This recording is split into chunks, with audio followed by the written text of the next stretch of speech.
Hello అండి. Welcome to law excellence IAS academy.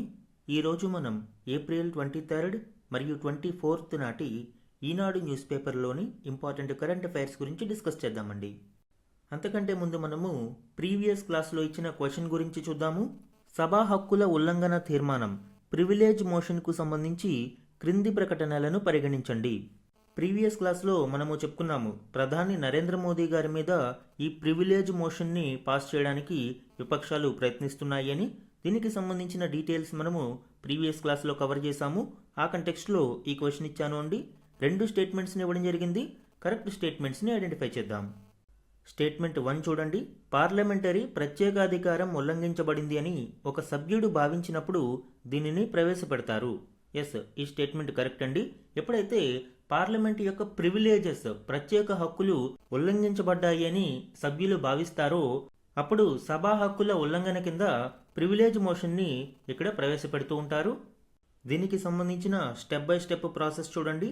Submission. Member gives return notice to speaker or chairperson before 10 AM. ఆ రోజు ఉదయం 10 గంటల లోపు ఈ నోటీస్ను అందించాల్సి ఉంటుంది. Scrutiny. Presiding officer reviews for prima facie case. అంటే ఈ చైర్మన్ కానీ లేదా స్పీకర్ కానీ అసలు నిజంగానే ఉల్లంఘన జరిగిందా లేదా అనేది రివ్యూ చేయడం జరుగుతుంది. ఆ స్క్రూటినీలో ఇక్కడ ఉల్లంఘనకు పాల్పడినట్లు స్పీకర్ కానీ రాజ్యసభ చైర్మన్ కానీ భావించినట్లయితే దీనిని ప్రివిలేజెస్ కమిటీకి రెఫర్ చేయడం జరుగుతుంది.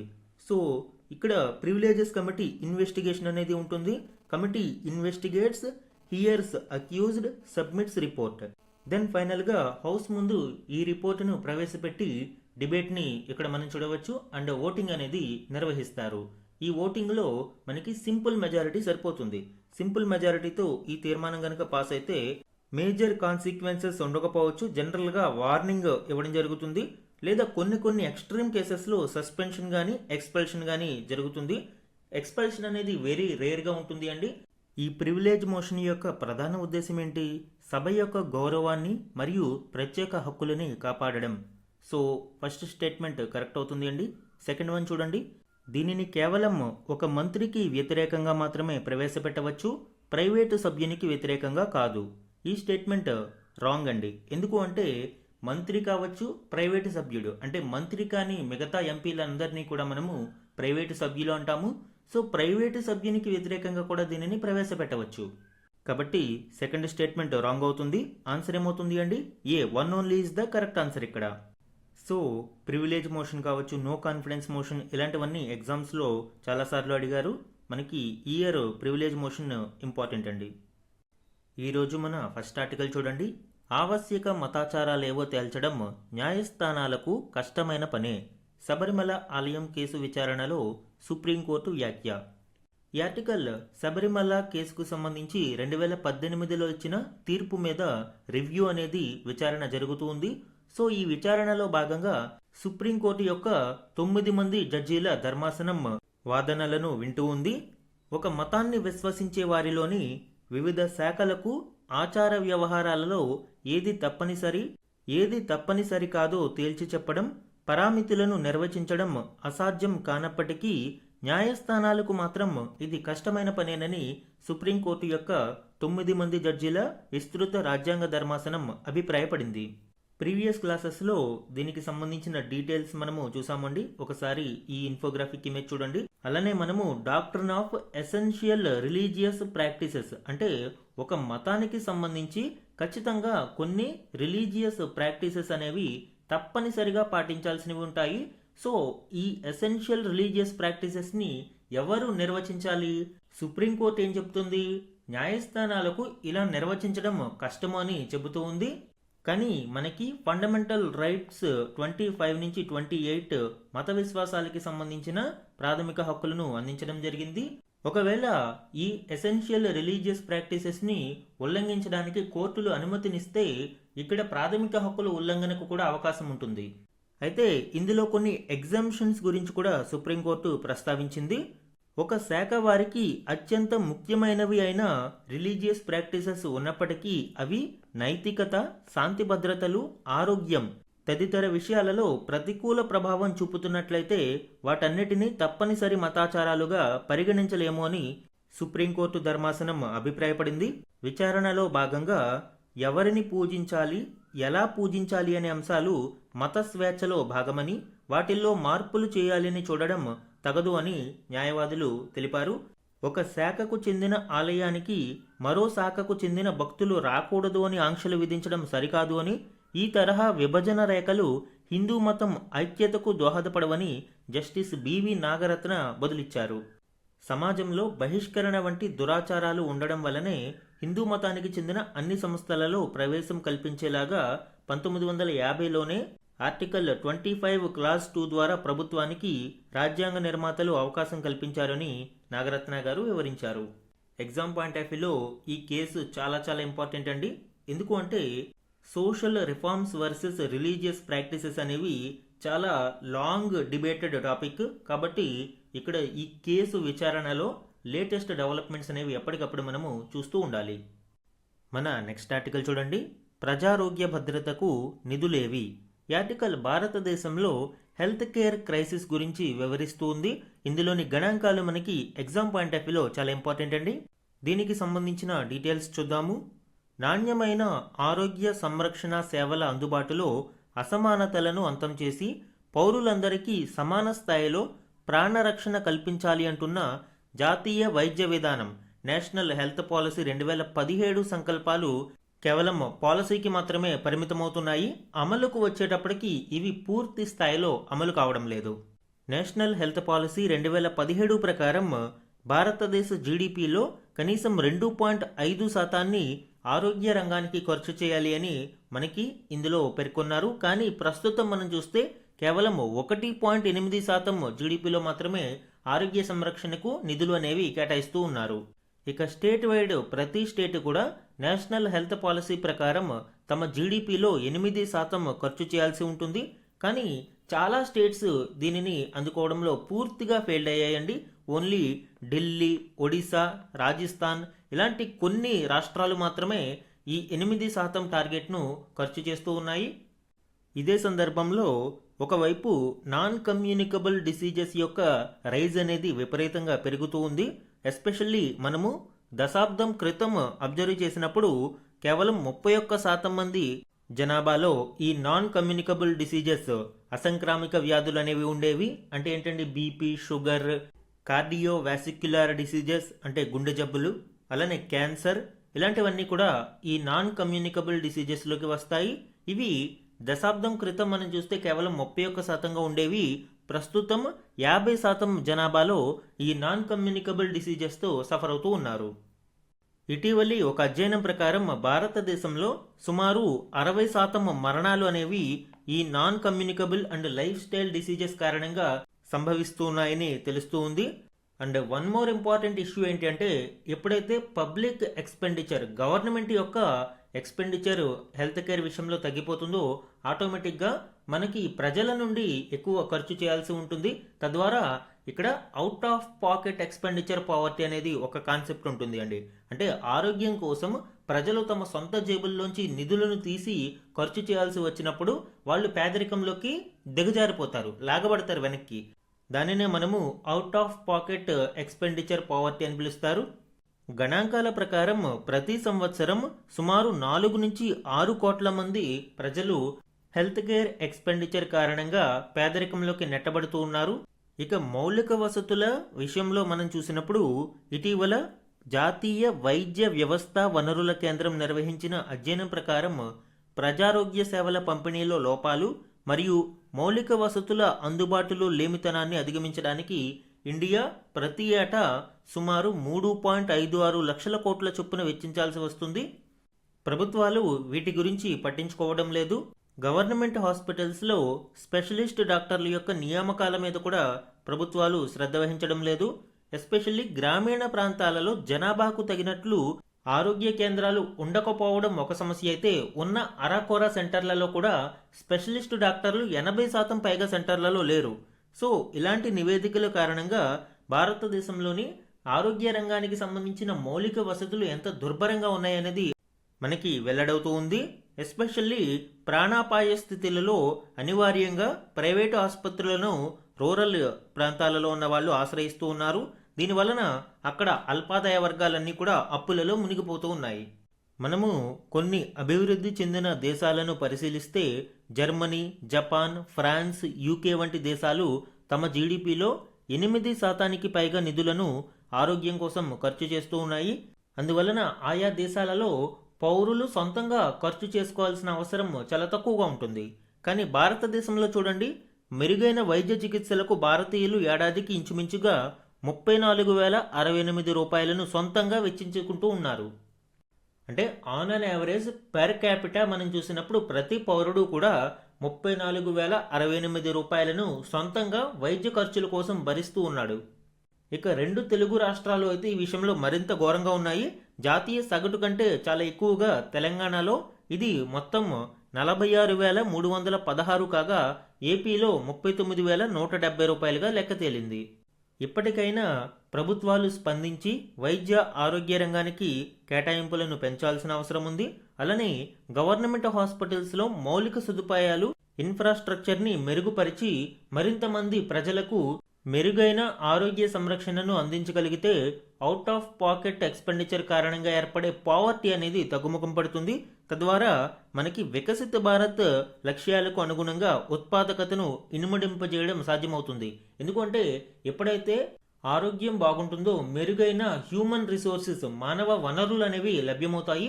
తద్వారా మనకి జీడిపిలో ఉత్పాదకత అనేది పెరుగుతుంది. కాబట్టి వికసిత భారత్ లక్ష్యాలను మనం సాధించాలి అంటే వైద్య ఆరోగ్య రంగానికి నిధులను కేటాయించి తద్వారా మెరుగైన మానవ వనరులను అభివృద్ధి చేసుకోవడం చాలా చాలా కీలకం. సో ఇది వైద్య ఆరోగ్య రంగంలో భారతదేశం ప్రస్తుతం ఖర్చు చేస్తున్న నిధులకు సంబంధించిన విషయం. గ్లోబల్గా ఏవేవి దేశాలు ఎంత మేరకు ఖర్చు చేస్తున్నాయి అండ్ నేషనల్ హెల్త్ పాలసీ 2017లోని కీలక గైడ్ లైన్స్ ఏంటి, ఇవన్నీ మనము డిస్కస్ చేయడం జరిగింది. నెక్స్ట్ ఆర్టికల్ చూడండి. భారత్తో ఒప్పందం సులువు కాదు, అమెరికా ప్రతినిధి గ్రీర్ వ్యాఖ్య. ఈ ఆర్టికల్ ఇండియా యుఎస్ ట్రేడ్ డీల్కి సంబంధించిన చర్చలు జరుగుతూ ఉన్న నేపథ్యంలో ఈ చర్చల గురించి అమెరికన్ రిప్రజెంటేటివ్ గ్రీర్ చేసిన వ్యాఖ్యల గురించి వివరిస్తూ ఉంది. ఇందులోని కీ పాయింట్స్ ఇప్పుడు చూద్దాం. భారత్ ఓ కఠిన భాగస్వామి అని, తనతో ఒప్పందం కుదుర్చుకోవడం అంత సులువు కాదు అని అమెరికా వాణిజ్య ప్రతినిధి జేమిసన్ గ్రీర్ వ్యాఖ్యానించారు. భారత్ అమెరికా మధ్య ద్వైపాక్షిక వాణిజ్య ఒప్పందానికి సంబంధించిన చర్చల అనంతరం ఆయన ఈ వ్యాఖ్యలు చేశారు. వాషింగ్టన్లో ఇండియా యుఎస్ మధ్య ఈ బైలేటరల్ ట్రేడ్ డీల్కి సంబంధించిన చర్చలు ఇటీవల ముగిశాయి. ఈ సందర్భంగా గ్రీర్ మాట్లాడుతూ భారత్తో ఒప్పందం కుదుర్చుకోవడం అంత సులువేం కాదు, వారు తమ వ్యవసాయ రంగ మార్కెట్లను చాలా కాలంగా కాపాడుకుంటూ ఉన్నారు. ఈ ఒప్పందంలోనూ వారు ఆ ప్రయోజనాలను కోరుకుంటున్నారు. అయినప్పటికీ ఇరుపక్షాల అంగీకారాన్ని సాధించదగ్గ కొన్ని అంశాలు ఈ ఒప్పందంలో ఉన్నాయని గ్రీర్ తెలిపారు. ఈ చర్చల్లో ప్రధానంగా పశువుల దానాగా వినియోగించే distillers dried grains, soybean meal, ethanol వంటి వాటిపై చర్చించినట్లు పేర్కొన్నారు. ఇండియా యుఎస్ ట్రేడ్ డీల్ని మనం చూస్తే ప్రోగ్రెసివ్ స్టెప్స్ కనిపిస్తూ ఉన్నా కూడా అనేక బోన్ ఆఫ్ కంటెన్షన్ అనేది చూడవచ్చండి. అంటే వివిధ రకాల అడ్డంకులు అనేవి ఈ డీల్కి ఉన్నాయి. ఎస్పెషల్లీ కొన్ని కేటగిరీస్ని మనం చూస్తే dairy imports and cultural sentiments అనేవి ఒక మేజర్ ఇష్యూ. ఎందుకు అంటే యుఎస్ డైరీ ఫార్మ్స్లో నాన్ వెజ్ సప్లిమెంట్స్ అనేవి వాటికి పెడుతూ ఉంటారు. యానిమల్ డెరైవ్డ్ సప్లిమెంట్స్ అనేవి వాటికి దానాగా పెడుతూ ఉంటారు. ఇలాంటి వాటి వలన వాటి నుండి వచ్చే మిల్క్ అనేది కూడా నాన్ వెజ్ మిల్క్ అని మనం భావిస్తూ ఉంటాము. మనకి చాలా సందర్భాలలో పాలు అంటే చాలా పవిత్రంగా భావిస్తాము అండ్ వెజిటేరియన్ ఫుడ్గా దానిని తీసుకుంటూ ఉంటారు. సో ఇటువంటి non veg milk from US అనేది మన యొక్క సెంటిమెంట్స్ని దెబ్బతీసే విధంగా ఉంది. అంతేకాకుండా భారతదేశ పాడి రైతుల యొక్క హక్కులను కాపాడడం కూడా ఇక్కడ ప్రధానంగా చూడవచ్చు. ఇక రష్యన్ ఆయిల్ యొక్క ఇంపోర్ట్స్ విషయంలో యుఎస్ విధిస్తున్న టారిఫ్లు కూడా మనకి ఇబ్బంది కలిగించేలా ఉన్నాయి. ఈ ట్రేడ్ టాక్స్లో అది కూడా కీలక అంశంగా ఉంది. ఇక high tariffs and market access అనేది చూస్తే యుఎస్ భారతదేశాన్ని ఏమని క్రిటిసైజ్ చేస్తుంది, ఇండియాని టారిఫ్ కింగ్గా అభివర్ణిస్తూ ఉంటుంది. అంటే ఎక్కువ సుంకాలను మనము విధిస్తున్నాము అని అమెరికా యొక్క అభిప్రాయం. ఎస్పెషల్లీ మోటార్ బైక్స్ మీద కావచ్చు, విస్కీ, ఐసీటీ లాంటి ప్రొడక్ట్స్ మీద అధిక సుంకాలను విధిస్తున్నాము అని. అలానే అగ్రికల్చర్ గూడ్స్ విషయంలో కూడా US pulses, chickpeas, tree nuts ఇలాంటి వాటి మీద అధిక సుంకాలను భారతదేశం విధిస్తుంది అని ఈ ట్రేడ్ డీల్లో భాగంగా ఈ టారిఫ్స్ అన్నిటిని కూడా అధిక మొత్తంలో తగ్గించాలి అని యుఎస్ పట్టుబడుతూ ఉంది. ఇక digital trade and data localisation. భారతదేశం డేటా లోకలైజేషన్ కోసం ప్రాధాన్యతనిస్తూ ఉంది. తమ యొక్క డేటా భద్రత దృష్ట్యా తమ దేశ పరిధిలోనే ఉండాలి అని డేటా లోకలైజేషన్ కోసం పట్టుబడుతుంది. సో ఇది ఇండియా మరియు యుఎస్ మధ్య one of the bone of కంటెన్షన్గా చూడవచ్చు. ఇంకొక మోస్ట్ ఇంపార్టెంట్ వన్ ఏంటి అంటే intellectual property rights and health care విషయంలో ప్రైస్ క్యాప్స్ అనేవి ఇండియా చాలా జెనరిక్ మెడిసిన్స్ని ప్రోత్సహిస్తూ ఉంది.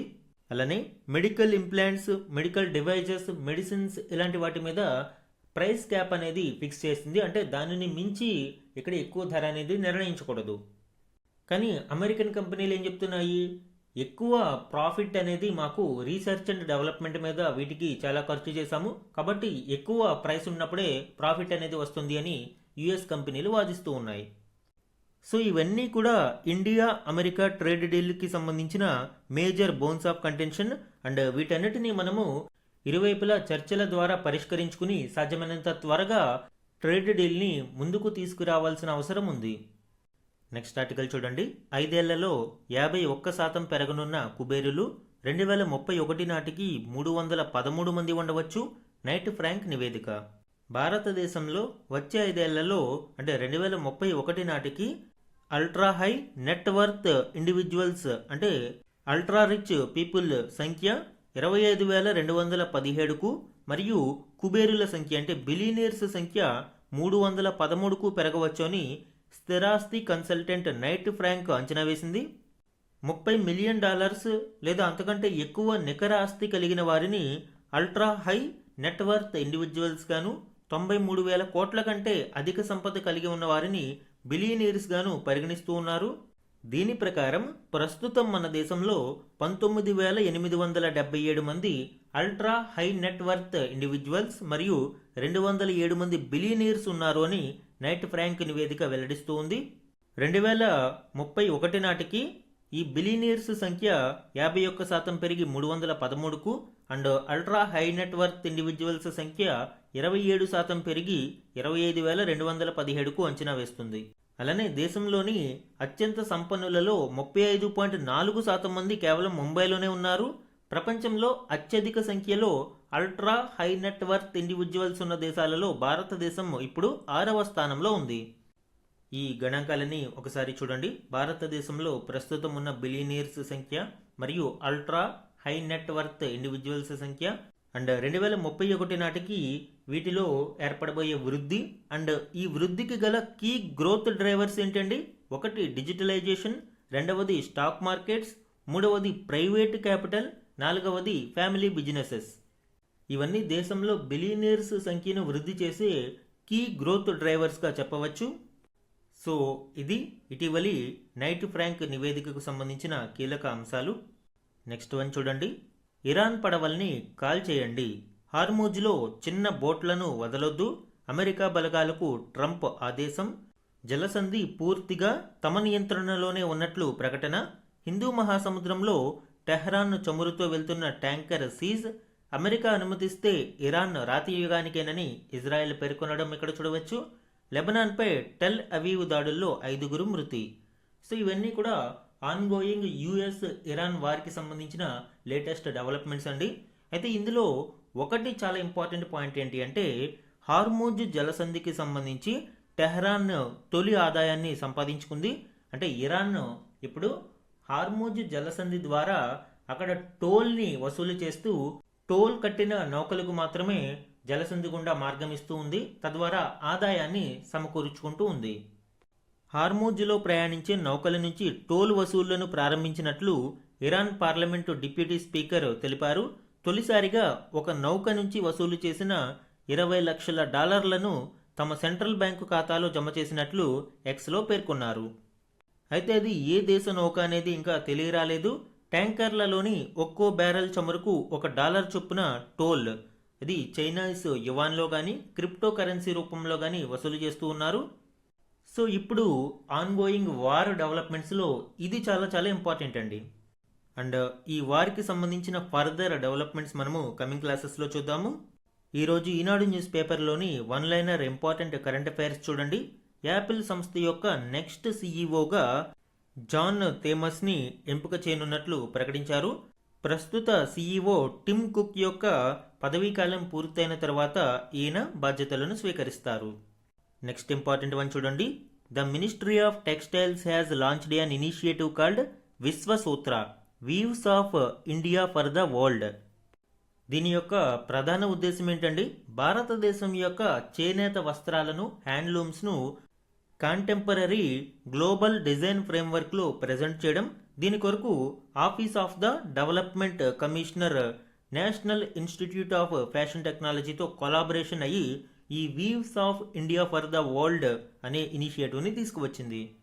నెక్స్ట్ వన్, నీతి ఆయోగ్ యొక్క దివ్య భారత్ ఇనిషియేటివ్ గురించి లాస్ట్ క్లాస్లో మనము డీటెయిల్గా చెప్పుకున్నాము. చాలా ఇంపార్టెంట్ టాపిక్ అండ్ మళ్ళీ ఇది రిపీట్ అయింది. సో ఇవి ఈరోజు Eenadu news పేపర్లోని important current affairs అండి. ఈనాడు న్యూస్ పేపర్లోని మాదిరి ప్రశ్నలు చూడండి. రంజీ ట్రోఫీ 2025-26 విజేతగా ఏ జట్టు నిలిచింది? ఆన్సర్ జమ్మూ కాశ్మీర్. కర్ణాటక మీద జమ్మూ కాశ్మీర్ ఫైనల్లో విజయం సాధించింది. నెక్స్ట్ వన్, ఏ దేశ సెంట్రల్ బ్యాంకు ప్రపంచంలోనే మొదటి ఏఐ ఆధారిత sovereign financial cloud services infrastructure పేరిట ఆర్థిక క్లౌడ్ సేవల మౌలిక సదుపాయాన్ని ప్రారంభించింది? Answer UAE, United Arab Emirates అండి. నెక్స్ట్ ఇంపార్టెంట్ వన్ చూడండి. గెయిల్ లిమిటెడ్ చైర్మన్, మేనేజింగ్ డైరెక్టర్గా 2026 మార్చి 1న ఎవరు బాధ్యతలు స్వీకరించారు? ఆన్సర్ దీపక్ గుప్తా. పర్సనల్ న్యూస్లో చూడండి ఇలాంటివి. అలానే next important one, very very important. 14 ఏళ్ల బాలికల కోసం ప్రధాని నరేంద్ర మోదీ దేశవ్యాప్త హెచ్పివి టీకా కార్యక్రమాన్ని 2026 ఫిబ్రవరి 28న ఎక్కడ ప్రారంభించారు? ఆన్సర్ రాజస్థాన్లోని అజ్మీర్. ఇది ఇంపార్టెంట్ అండి, ఎగ్జామ్స్లో అడిగే అవకాశం ఉంటుంది. గర్భాశయ ముఖద్వార క్యాన్సర్కు ప్రధాన కారణమైన హ్యూమన్ ప్యాపిలోమా వైరస్ హెచ్పివి నుంచి బాలికలను రక్షించడమే లక్ష్యంగా ఈ కార్యక్రమం ప్రారంభమైంది. దీని ప్రకారం 14 సంవత్సరాలలోపు బాలికలందరికీ కూడా ఉచితంగా ప్రభుత్వం హెచ్పివి వ్యాక్సినేషన్ అనేది అందిస్తుంది. సో ఇవి ఈనాడు న్యూస్ పేపర్లోని ఇంపార్టెంట్ మాదిరి ప్రశ్నలు. ఈరోజు మన క్వశ్చన్ ఆఫ్ ద డే గురించి చూడండి. భారతదేశంలో తప్పనిసరి మత ఆచారాల సిద్ధాంతం doctrine of essential religious practices యొక్క మూలంగా కింది కేసులలో ఏది పరిగణించబడుతుంది? శబరిమల కేసుకి సంబంధించి ఈ ఎసెన్షియల్ రిలీజియస్ ప్రాక్టీసెస్ డాక్ట్రిన్ గురించి చాలా క్లాసెస్లో చెప్పుకున్నాము. ఈ కేసు అంతటిని ఇదే ఇప్పుడు లీడ్ చేస్తూ ఉంది. అందుకే ఆ కంటెక్స్ట్లో ఈ క్వశ్చన్ ఇచ్చాను అండి. 4 ఆప్షన్స్ని ఇవ్వడం జరిగింది. కరెక్ట్ ఆప్షన్ని ఐడెంటిఫై చేసి ఆన్సర్ని కమెంట్ సెక్షన్లో కమెంట్ చేయండి. ఇది ఈరోజు Eenadu news పేపర్లోని important current affairs మీద daily analysis. Thank you for watching.